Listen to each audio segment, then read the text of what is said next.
Videos that will make you wealthy and debt-free. Nagpaplano ka ba na mag-umpisa ng sarili mong negosyo? Or you are a current business owner and you want to increase your chances of succeeding?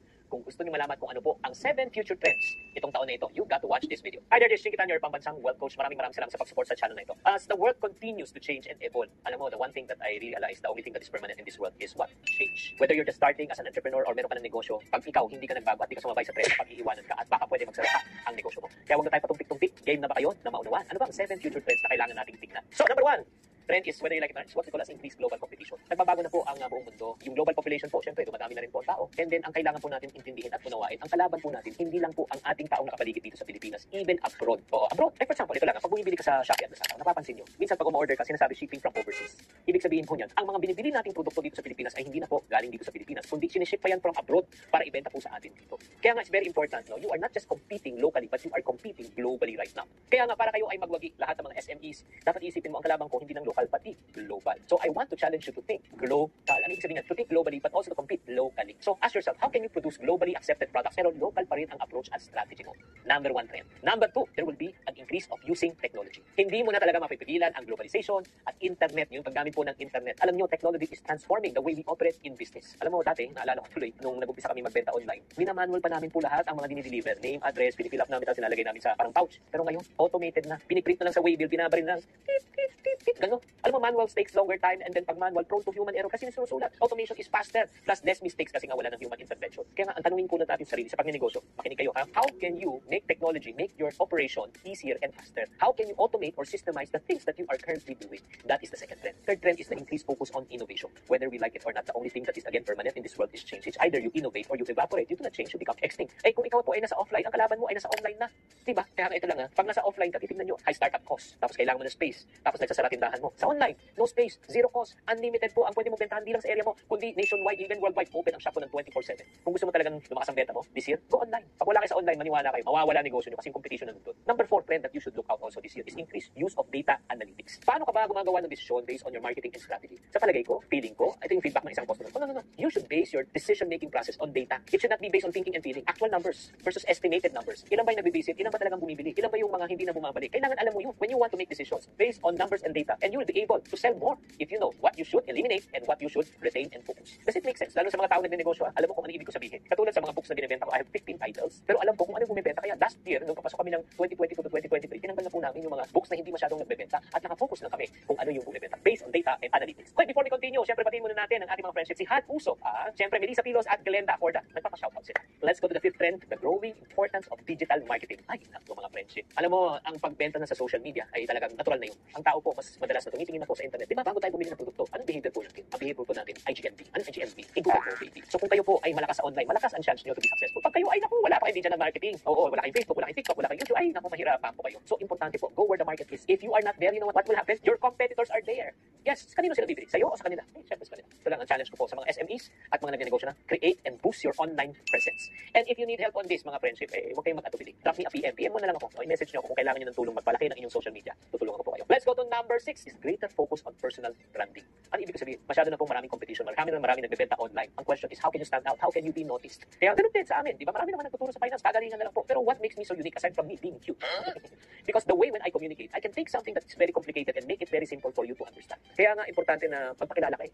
Ikaw nga dapat maingay ka na talaga sa social media. Pagka ikaw ay nakilala na sa social media, you will be at the top of their mind. So build a strong personal brand in order for you to stand out and not to sell to your customers but attract your customers. And last but not the least, the trend. Number 7 trend na kailangan natin tignan this year, kung gusto nyo talaga maging successful, is the greater use of remote work. Alam mo, marami na po kasi nag-work from home. Oo. Kung pipilitin nyo pa rin yung tao na pumasok po para kayo ay mag-operate, baka medyo mahirapan na po kayo. Kasi ang tao po ngayon, lalo na yung mga magagalingan, gusto na po nila na may freedom. May freedom sila of time and choice. Imagine mo kung magta-travel ka ng 3 to 4 hours per day, magkano po ang oras na sayang mo? Diba? 3 hours times 20 days, that's 60 hours. That's almost 3 days in a month. You're stuck in the vehicle in 1 month, nagta-travel ka. Alam mo, gagawin ng tao, they would choose for lesser pay, pero at least nasa bahay sila. And ito lang po mga friendship. Me and my team, we've been operating for over 12 years and we've been working from home for over 12 years. Ang daming advantages eh. Bakit po? Number 1, for the side of the work from home, hindi na sila nagta-travel, saving time, tapos hindi na sila bumibili ng pagkain, hindi sila bumibili ng mamahaling kape, diba? Kasama pa nila pamilya. And on my end naman as a business operator, very affordable, and then no fixed cost, and then I get the best talent, diba? Ito po yung tinatawag na rise of the gig economy. Grabe. As an entrepreneur, pag-isipan nyo this year, outsourcing. Outsourcing is the key. Ulitin ko, isa-isahin po natin ha. Trend number 1 is increased global global competition. How well are you competing globally and locally? Number 2, use technology. Nag-increase na paggamit ng technology. Kayo ba ay manual pa or automated na? Number 3, nakafocus ba kayo sa innovation? Offline pa ba kayo or online? Number 4, pag ikaw ay gumagawa ng decision sa kumpanya based on feeling or data? Number 5, ikaw ba ay nasa social media na in terms of digital marketing or wala pa kayo? Number 6, ikaw ba ay may personal brand or corporate brand na pinapalakas mo?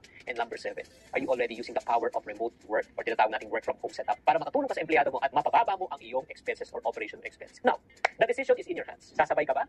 O mapag-iiwanan ka? Susunod ka ba sa trend? Or magpapasagasa ka sa trend?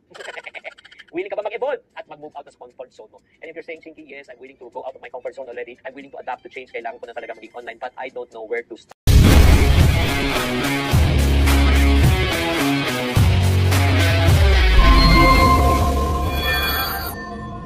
I'm Mr. Gerald Bautista. I will be your speaker for tonight. And pag-uusapan po natin, sino nga po ba si AYS, paano ito makakatulong sa atin, at the same time, paano natin ito magiging livelihood, no? Or income generating platform para po sa atin. Okay, so ito pong ating pag-uusapan ngayong gabing ito ay may kinalaman po sa pagninegosyo ng technology. Yan. Kagaya nga po ng sabi kanina ni Mr. Chinkitan, na napakagandang opportunity kung ang negosyo mo ay may kinalaman sa technology at the same time nagsosolve ng problema. Tama po ba? At hindi lang po problema ang nasosolve, no? Ang kagandahan din po nun, dahil may technology na nakasolve ng problema, meron pa mga taong nabibigyan ng trabaho. Ayan po yan. So yung mga questions po ninyo, isulat nyo po muna sa inyong mga notes, right? Maski note nyo po sa inyong phone, or pwede po sa mga papel. At mamaya po, sasagutin po natin lahat yan pagkatapos ng ating presentation. Alright? So nandyan po mamaya si Sir Rian, our Chief Operations Officer. Siya po ang sasagot ng mga katanungan po regarding AYS. And ngayon po ako naman, my goal this night is to share to you ano nga po ba ang kagandahan ng konsepto ng AYS at paano ito makakatulong sa atin. Okay? So ready na po ba ang lahat? Okay. So kung ready na po ang lahat, simulan na po natin ang ating presentation. Ayan. Ang pag-uusapan natin ngayong gabing ito ay may kinalaman sa online booking space ng ating bansa. Ibig sabihin po nun, ito po yung klase ng mga nangyayari sa loob ng ating app. Ayan, o sa loob ng ating smartphones. Ayan po yun. So sino po dito ang nakapag-try na makapag-book online? Ayan, o makapag-try na ng mga online booking or familiar sa mga online booking? Alam niyo po, ladies and gentlemen, in order for us to understand yung future at yung opportunity na nasa harap po nito, syempre, kailangan po muna nating lumingon sa nakaraan, di po ba? Ayun po yun. So, atin po pag-usapan, ano-ano nga po ba yung mga predecessors ng online booking space dito sa Pilipinas? Ayun po yun. So, una-una, ang Grab po ang nag-start ng online booking platform dito sa ating bansa. At ito po ay galing sa Malaysia. Ano? At ito po ay nagsimula sa Pilipinas ng 2013. Ang ginawa po ng Grab, siya po ay ang nag-disrupt ng local toxic taxi culture dito sa ating bansa. Ibig sabihin po niyan, kung dati, pag tayo sasakay po tayo ng taxi, meron munang konting interview. Pag hindi tayo nakapasa, hindi tayo makasakay ng taxi. Tama po ba? Meron po bang nakapag-tayo na nandito? Yung tatanungin ka, saan ka pupunta, magkano binabayad mo doon, di ba? Okay lang ba magdagdag ng 300, di ba? May mga ganyan. Kaya ang mahal-mahal talaga mag-taxi noon. Kasi problema pa, yung driver, minsan masungit. At the same time, yung sasakyan, amoy yosi minsan. Tama po ba? Ngayon, ang maganda po sa Grab, inalis niya lahat yon. Ang ginawa po ng Grab is, malinis na sasakyan, amoy bago, mabait na driver, at hindi namimili the moment na sumakay ka. Kasi bakit nakabook na? Ayun po yun. Kaya Grab is very synonymous sa buhay natin mga Pilipino na napalitan na niya yung term for transportation. Halimbawa po, dati, noong panahon ng 90s, no? O noong mga year, actually mga ano yan mga 80s and 90s. Pag kami mga magkakaibigan, yung nagkakentuhan, sige, punta ako dyan. Magta-taxi na lang ako. Ayan, tama po. Ngayon hindi na uso yan. Sige, mag-Grab na lang ako papunta dyan. Madali lang yan. Di ba? May mga ganyan ho. Kumbaga, yung pangalan ng Grab, nakadikit na siya into conversations and actually it's part of the culture na. Tama po ba? At alam niyo po mga kapatid, hindi lang po yan. Nandiyan din po ang Lalamove na kung saan nag-disrupt naman ng slow delivery dito sa ating bansa. Ayan, how many among you ang nakapag-try na po na mag-book sa Lalamove? Di ba? Ang bilis at ang convenient. At kagandahan po niya, nandiyan din ang Food Panda na pwede ka rin online booking ng mga pagkain at dinisrupt po niya ang sloppy food delivery dito sa ating bansa. Na kung dati, naliligaw yung rider dahil wala nga pong mapa at inaabot na lang 1 oras, 2 oras bago dumating, malamig na yung pagkain. Dito po sa atin, ang maganda po niyan, dahil po sa Food Panda dito sa Pilipinas, yan po, mabilis na lang, within 15 to 20 to 30 minutes, darating na ang pagkain mo. Siyempre, nandiyan din ang Shopee. Sino ba naman ang hindi may kilala sa Shopee? Tama po. Na siya naman ay nag-disrupt ng high pricing o yung mga patong-patong na mga produkto na binibenta sa merkado. So ngayon, nagkaroon po ng chance ang mga Pilipino na makabili ng better pricing opportunities, no? Kumbaga po, kung tayo po ay mag-check sa online or pwedeng mag-offline, kung mas mura sa online, edi mag-online na lang. Tama po ba? Ayan po yon. At ito po ay galing sa Singapore noong 2015. Alam niyo po, itong mga pinag-uusapan natin ng mga apps na to, hindi naman po talaga sila sikat pa bago mag-pandemic or papasikat pa lang sila. Tama po ba? Pero meron pong nangyari. Nagkaroon po ng tinatawag na bali-balita na magkakaroon na meron daw na sakit at the same time nagkaroon po ng pandemic at lockdown dito sa ating bansa. At karamihan po sa ating mga Pilipino, halos lahat po ng sambahayan sa Pilipinas ay napilitan mag-adapt sa digital space. Tayo po lahat na-introduce sa digital space dahil pag di natin nagawa yan, hindi tayo makakausad ng buhay natin. Tama po ba?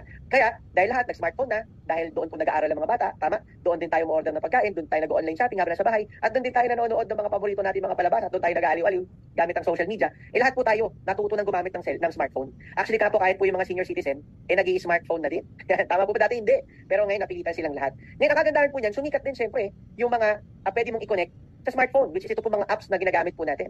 Pero alam niyo po ba, because of this scenario, dahil tayo po lahat ay na-involved sa online bookings or sa digital space nga ho, napansin natin yung trend, kung nabubook na ang transportation, ladies and gentlemen, at pwede ka na mag-book na pagkain, at pwede ka magpa-deliver, at pwede po tayong mag-online shopping, ano po kaya ang next na ibubook ng mga Pilipino na kung saan ating tatangkilikin? Ayan, tama po ba? Kung lahat ng mga yan, mga predecessors natin sa online booking space ay nagagawa na, ano kaya yung hindi pa? Tama po. So, doon po natin na-invento ang concept ng AYS. Ayan. Ang AYS po, ladies and gentlemen, ay isang klase ng online booking platform na pwede kang mag-book ng mga trabaho at mga serbisyong skilled at professional man na iyong kailangan. Ayan po yan. At pwede po kayong magnegosyo dito sa aming space. Ayan po yan. So, explain ko lang po kung ano nga po ba ang mga kagandahan nito. Pero bago tayo makarating doon sa topic na yan, ay syempre, pag-usapan po muna natin, bakit nga ba nag-start ang AYS? Actually po, naniniwala kami na ito po ang next big thing sa online booking. Ayan po yan. Ibig sabihin po yan, next na mauuso at isa sa pinakamalaki na industry size ng online booking na mangyayari sa ating bansa. Simula po noong 2021, kami na po ay nag-aral at nag-develop ng ating platform at naniniwala kami na ang negosyong ito o ang platform na ito ay nasa right timing. Bakit? Hindi mo na kailangan pang turuan ng mga Pilipino gumamit ng smartphone dahil halos lahat tayo marunong na. Sumunod, meron itong sustainable market na pwedeng tumagal ng more than 50, 60, 70 hanggang 100 years. At ang kagandahan po nito, ang EYS po ay nagpo-promote ng safe, secured, at meron pong variety of options pagdating po sa lahat ng klase ng market. Ibig sabihin po niyan, tayo po ay nakikater mula po dun sa low-end hanggang mid-end hanggang luxury o high-end market. Ayan po yan. Meron tayong mga service provider na compatible sa mga market na ito. Ang kagandahan po niyan, naniniwala din po tayo na dito sa ating opportunity pinapasok ay meron pong tremendous growth. In fact nga po, nagkakaroon po ng pagtaas ng urbanization dito sa Pilipinas. Ibig sabihin, dumadami po yung mga areas na nagiging urbanized at dumadami po lalo at parami pa lalo ang middle class sa ating bansa. Ibig sabihin, tumataas ang buying power ng mga Pilipino. In fact, makikita nyo po yan, marami mga nagsusulputan na ngayon ng mga comfort foods, di ba? Na magulat ka, may sobrang mahal, may sobrang mura, kagaya ng mga milk tea, ng mga coffee shop, na kung saan isang presyo ng milk tea, 2 kilong bigas na. Tama po ba? Kumbaga maraming Pilipino ang nai-involve into getting these kinds of comfort foods na patunay na tumataas talaga ang buying power natin. At alam niyo po, out of 100 million Filipinos, 83% po dito sa atin ay marunong gumamit ng internet. Ayan po yan. At out of 100 million Filipinos, mga kapatid, 74% naman po dito ay smartphone users. And kung ganyan kalaki ang market po natin, million. Ayan po siya. At syempre, tayo mga Pilipino daw po ay technological ready. Ibig sabihin, marami sa atin ang involved na sa paggamit ng social media at paggamit ng online transactions o paggamit po ng online payments. Ayan. So karamihan po sa atin na introduce na dyan sa Maya, GCash, tama na pwede kang mag-pay online. Tama po. And syempre, alam niyo po ba na for the next 10 years, ito pong growth natin sa urbanization ay tataas pa. Ayan po at nag-expect pa ho na mag-project pa ng 60% more. Ayan po siya. Ngayon pa mga kapatid, to discuss the industry size na pinag-uusapan natin, alam niyo ba kung gaano ka big time itong ating topic for tonight? 781 billion lang naman na industry size ang ating pinag-uusapan. And take note po, wala pa pong nag-digitalize sa mga ito. Ibig sabihin, wala pang nagko-consolidate na isang app. Pwede ka nang mag-book ng mga yan. Ayun po yun. And to give you the proper data kung gaano kalaki itong pinag-uusapan natin, kung nalalakihan ka na sa tatlong ito, mga kapatid, kung nalalakihan ka na sa Career Express and Parcel Delivery, ayan, na nasa 75.8 billion. O, alam na natin kung anong kulay yan, di ba? At anong app yun? At sa online food delivery naman, ayan, ang kulay pink na nasa 247 billion.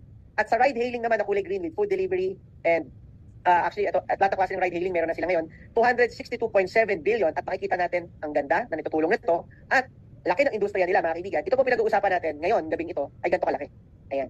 Di hamak ho na napakalaking potensyal at kayang i-times 4 o i-times 7 pa yung nakikita natin sa ating mga predecessors na online booking platforms. At ang kagandahan po niyan, imagine po ninyo, paano kung magiging kasama po namin kayo na i-digitalize yung industry na yan. Ayan. Kumbaga ho, pag dumating na sa punto na kasing sikat na tayo ng mga predecessors natin, gaano kaya kalaki ang maitutulong nito sa bawat Pilipino. Ayan po yan. So, ibig sabihin, kung promising yung una kong pinakitang tatlo at nakakita tayo ng resultang maganda sa kanila, ang tendency po yan is, mas promising itong topic natin tonight. Ngayon, let me introduce you doon na sa kitahan. Paano nga ba kami kikita dyan, Sir Gerald? O, ito na po. Let me introduce you to the neopreneur concept. Ang neo po, ang ibig sabihin po niyan ay bago. Ayan po yan, no? Latin word for new. Kaya nga po, ang pangalan po ng kumpanya natin, Neo Network. Ibig sabihin po, makabagong mga branches ng pwedeng pagkakitaan, Neo Network of Technologies. Ayan, makabagong branches ng mga teknolohiya na pwede pong maging negosyo. Ayan po yan. Ngayon, ang kagandahan po ng neopreneurship concept, mga kapatid, i-introduce ko po kayo sa roles or flow how a neopreneur can benefit from the platform. Ayan po yan. Alright? So unang-una, start po tayo ng flow natin. Siyempre, mag-start po tayo sa isang neopreneur. Yan po ang future na kayo. Si neopreneur, ang tawag po natin dyan ay service provider and lister. Ibig sabihin po niyan, yan ang ating early adopter sa isang local area. Yan po ang nagnenegosyo ng EYS sa kanyang area at nag-endorse ito sa kanyang mga peers and friends. Ayan po yan. Si neopreneur ang tumutulong kay EYS na maghanap ng mga quality at reliable na mga service providers na kanyang i-enroll sa EYS app. Ayan, nakuha po ba? At every time na nabubuo ang service provider, ay si neopreneur ay tumatanggap ng passive income galing doon. Ayan, nakuha po. So, syempre, let's go into the process na. Si neopreneur, maghahanap ng service provider. Ayan, halimbawa po, wedding singer. Ayan. Ang wedding singer po ba ay isang klase ng service? Yes. Ayan, in demand yan. Tama po ba? Ngayon, ang role naman ni AYS ay siya ang technology provider, opportunity giver, and SP verifier. At the same time, siya na rin po ang nagpapasa niyan sa customer, ang nagbibigay ng visibility. So once na tayo ay mayroong bride-to-be na nag-search sa AYS app at nakakita ng wedding singer at yun ay kanyang binook sa araw ng kanyang wedding, ito po ang pwede kitain ng bawat isa. Ayan po yan. Si neopreneur, mga kaibigan, ay kikita ng 5 to 10%. Ayan po yun. Si service provider naman ho, ay kikita ng up to 80% at si AYS naman ay mayroong 10%. Ayan po yan. Ngayon, alam niyo po ba na ang nangyayari, itong pricing na to ay pinakamababa in the market. Bakit? Kasi si Grab, 33%. Si Foodpanda, ganun din, 30%. Si Shopee, ganun din ho, 30% din. Tayo po, ang kinukuha lang po natin sa booking, 20% lang. Ayan. Malaking-malaki pa rin po ang napupunta kay service provider. Ano naman yung mga pwede nating kitain or mga modes of earnings dito po sa ating negosyo? So, una-una, meron po tayong 7 ways to earn. Ang first way to earn po natin, mga kaibigan, is si neopreneur, pwede rin hong maging service provider. Ayan po yan. So, maganda po yan, you will get 90% of the booking. So, ngayon, ang kagandahan po nito, sa AYS kasi, si service provider ang nasusunod sa price. Ayan, bakit? Bakit walang standard price? Simple lang po. Kasi pag nilagyan mo ng standard price yan, isang market lang ang tinatamahan mo. Halimbawa, ang standard price mo, pang low end lang, yung pinakamura. Maniwala po kayo yung high end, yung luxury market, hindi sila naniniwala pag sobrang mura, feeling nila, sobrang cheap. Ayun po yun. Pero, kung yan po, ang bawat service provider ay bibigyan mo ng kalayaan, maglagay ng presyo according sa quality ng kanilang service, tatamaan mo lahat ng market. Yung low end, yung mid end, at high end. Ayan po yan. Pag-usapan na lang po natin yung concept sa massage. Sa massage, meron pong iba't ibang klase ng presyo. Kahit po sa labas, ganyan din nangyayari. Tama po. May low end, may mid end, may super luxury. Nakagaya ng mga nasa high-end na spa centers na 1,500 to 4,500. Meron din naman pong massage na 300 lang. Tama po ba? At natin, may mga market na pinupuntahan. Ganun din po dito. Ang maganda po niyan sa ating first way to earn, kung kayo po ay merong skill as a neopreneur, pwede nyo pong i-connect yan. Pwede rin po kayo maging service providers. Ayan po yun. Sumunod, second way to earn naman po natin is kung ayaw mo namang ilagay ang iyong skill at gusto mo lang maging business person inside our platform, pwede po kayo magrehistro o mag-enroll ng mga kilala ninyong service providers, alright? Sa AYS. At ang maganda po niyan, meron po yung pwede mo silang singilin ng enrollment fee na 500 pesos. So 500 times 30, 15,000, bawin na po unan mo. Tama po ba? Ngayon, ganito po yan, mga kaibigan. Ang kagandahan po nito, yan po, lifetime na rin po sila. Wala na pong recurring fees or hidden charges or annual fees. Wala na pong ganun. That's lifetime. Ngayon, ang kagandahan po nito, paano naman kung wala kang kilalang service provider? Ito po maganda. Meron po kaming system na ituturo sa inyo na sa pamamagitan po ng ating digital marketing training, kaya mo punuin yung 30 slots na yan ng 2 linggo. Ayun po yun. Meron tayong sistema niyan na kung saan i-apply mo na lang. Ayun po yun. Ngayon po, ang kagandahan po nito, mga kaibigan, maraming mga neopreneur madiskarte. Ayan, bakit? Kasi yung iba, basta magaling ang ginagawa, nililibre nila ng enrollment fee. Bakit nila nililibre? Kasi po sa third way to earn, ito po talaga yung totoong kitaan.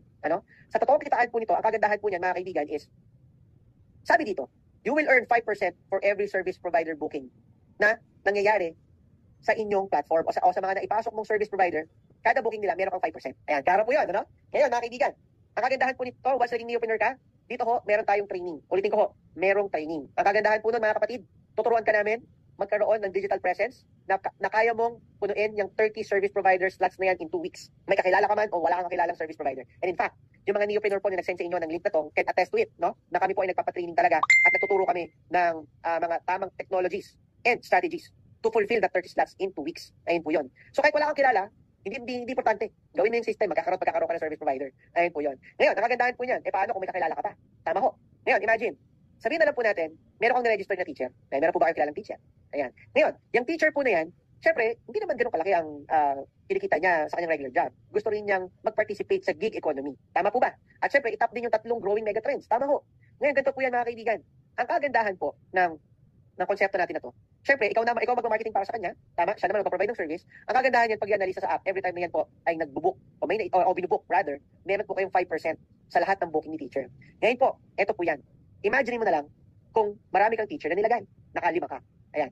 Ibig sabihin, hindi mo na kailangan pang magkaroon ng sariling tutorial center na mamuhunan ka ng pwesto, na magpa-construct ka, Dahil sa AYS lang, sa maliit na puhunan, kumikita ka na sa tutorial industry. Maganda? Sumunod. Paano kung may nilagay ka pang magaling? Manghilot o magaling sa massage? Ayan. Di ba? Yung mga therapeutic massage na yan. Tama? Ang kagandahan po niyan, mga kaibigan, ay syempre, unang-una po sa lahat, kada booking, may 5% ka. At imagine mo to. Paano kung marami kang nilagay na expert sa massage? Pero ito, good news. Pansinin po natin. Isa lang ang puhunan mo, pero ilan ang negosyo mo? Dalawa. Tama? Isang app, pero meron ka ng negosyo sa tutorial o tutoring industry. Tama? Tutorial industry. At meron ka pang negosyo, saan? Sa tinatawag po natin na wellness or massage industry. Ayan. Nakakuha po? Panalo po ba yun? Dalawa na negosyo mo, isang app. Ito pa maganda. Paano kung dinagdagan mo pa ng isa? Kasi meron kang mga sources naman o kakilala o na digital marketing po natin ng mga home cleaners. Ayan, tama po ba? At ang kagandahan po niyan, alam niyo po, nowadays, ang home cleaning ay isang napakalaking industriya. Especially sa mga highly urbanized areas sa sobrang busy na nagtatrabaho, nagpapalinis na lang ng kondo, at kung ano-ano pa. Tama po ba? At alam niyo, hindi lang yan nasa highly urbanized districts, no? Even nga po, katabi ng mga areas na yun, ganun na rin po ang nangyayaring behavior. Ang kagandahan po niyan, pwede ka na rin kumita sa home cleaning industry. At ang maganda niyan, isang app lang, ilan na business mo? 3. Ngayon, ang maganda, pwede ka palang mag-expand, hindi mo na kailangan magtayo ng mga pwesto, no? At ang kagandahan po niya, pinasok mo na rin yung nails industry, yung creatives industry, o yung photography and videography. Sama na rin natin yung locksmith, sama na rin natin yung tutor ng music, sama na rin natin yung home cleaning ulit, at yung aircon cleaning and repair industry. Napakalaki din po niyan. Dahil ang Pilipinas sa isang tropical country, maraming nag-aircon po dito. At ang taas po ng demand sa paglilinis ng aircon at pag-repair niyan. So imagine, giving Filipinos opportunities na magkaroon ng customers. At bawat booking nila, meron kang 5%. At ang maganda niyan, tinrabaho mo ng isang beses, pero ang komisyon, sunod-sunod. Ayan, maganda po ba yun? Alam niyo po, nakakatawa, ang ating negosyo ay hindi lang po pang small area.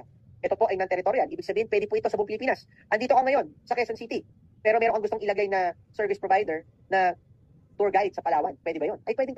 Wala po ditong tinatawag na territorial boundaries. Ayan po yan. Paano kung nilagay ako ng doktor sa Roa City? Pwede ba yun? Pwede. Paano kung nilagay ako ng accountant sa Davao? Pwede pa rin ba yun? Pwede ho. Ayan po yan. Ngayon, bigyan ko po kayo ng sample projection. For example, meron po kayong 8 service providers na merong 5 bookings a day. So that is 40 bookings. Let's say, na 500 ang kanilang minimum booking.